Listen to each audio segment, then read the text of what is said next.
નમસ્કાર. જય ઠાકર. જય ઠાકર. સૌથી પહેલા તો હું ભરવાડ સમાજની પરંપરા અને સૌ પૂજ્ય સંતોને,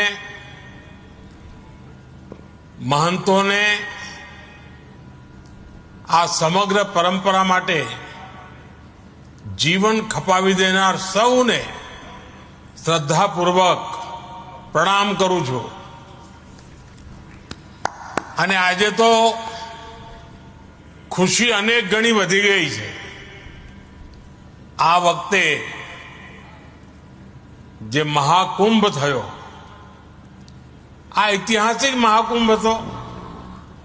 પણ આપણા માટે ગૌરવની વાત એ કે મહાકુંભના આવા પુણ્ય અવસરે મહંત શ્રી રામબાપુજીને મા મંડલેશ્વર એની પદવી પ્રાપ્ત થઈ. આ બહુ મોટી ઘટના છે અને આપણા બધા માટે અનેક ગણી ખુશીનો અવસર છે. રામ બાપુજી અને સમાજના સૌ પરિવારજનોને મારા તરફથી ખૂબ ખૂબ શુભકામનાઓ.